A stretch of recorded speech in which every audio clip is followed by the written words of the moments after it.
নাসিরুল্লাহ সাহেব পাটোয়ারি সাহেব ওইখানটা বাড়িতে আছে, তার সাথে সবাই বাইরেছে, সবাই বাইরিয়া তারে ধাক্কাইয়া নিয়ে যাইতেছে এবং আরও মুসলিরা যারা আছে তারা ধাক্কাতে কী করতেছে এরকম ওইখানটা বাইরনের সময় এই গ্লাসটার মধ্যে ধাক্কা খাইয়া গ্লাসটারে ভেঙে গেল। তখন আর কেউ দেখলো না গ্লাসটা যে ভাঙছে। অনেকজনে আহত হয়ে গেছে, অনেকজনের পাও কেটে গেছে, হাত কেটে গেছে। এগুলি তো কেউই কোনো করলো না, দেখলো না, না দেখে তারা চলে গেল গা। এই মসজিদের শৃঙ্খলা কি সেটা তারা করলো না আর কি। আমি একজন এই মসজিদের নিয়মিত মুসল্লি, আমি অরাজনৈতিক লোক, কিন্তু আমরা মসজিদে ডিসিপ্লিন ব্রেক হোক এটা আমরা কখনো চাই না। এটা ইমাম সাহেব যোগ্য, খতিব সাহেব অত্যন্ত যোগ্য লোক, ওনার বক্তব্য কথাবার্তা আমার পছন্দ, আমরা কেউ অসন্তুষ্ট না।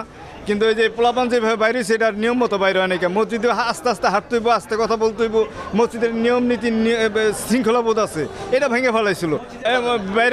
বাইরেতে অনেক কষ্ট হয়েছে। ওইখানে অনেক লোক ছিল, তো আমি ওইখানে ছিলাম। এইখানে ধাক্কা দেখি হওয়ার পর একটা লোক পড়ে গেছে জাতা খায়া গ্লাসটা ভেঙে গেছে আর কি। এখানে একজন উপরে রক্ত একজন লোকের পা কাটছে। অবশ্যই মসজিদের আদব খিলাফ হয়েছে। ওরা ভিতরে স্লোগান দিছে, ওনারা নারায় তাকবীর আল্লাহু আকবার স্লোগান দিছে, এটা ঠিক আছে, কিন্তু তারা কিছু রাজনৈতিক স্লোগান দিছে। তাদের এরা ঘরোয়াভাবে রাজনীতি করা যার ঘরোয়াভাবে করা উচিত। অবশ্যই মসজিদে সবাই ইবাদত করতে আসে। মসজিদে একটা আল্লাহর ঘরে এনে স্লোগান এটা বলছে, ডাইরেক্ট অ্যাকশন কথাটা বলছে আল্লাহর ঘরে কিছু স্লোগান দিছে। যুবক পোলাবান তারা ওই স্লোগান দিছে, কিছু মায়া নাই, সব ভাঙি চুরি গেছে। মসজিদ ঠিক হয়, সবাই বলছে মসজিদ ঠিক হয় না, এটা আল্লাহর ঘরে কথাটা বলছে না। সব ভিতরে ছিল ভাই, সবাই তো অবস্থা কেরাসিন মানে পাড়া হয়ে লাগাই দিছে।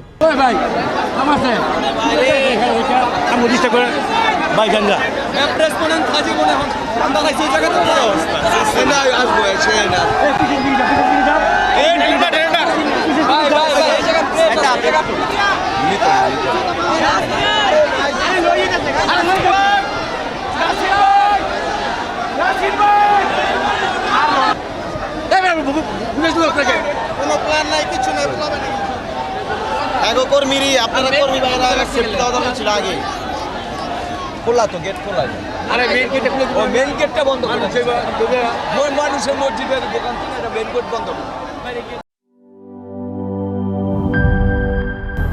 200-র বেশি সার্ভিস ও ফিচারে লেনদেনের সব বিকাশ অ্যাপে সম্ভব।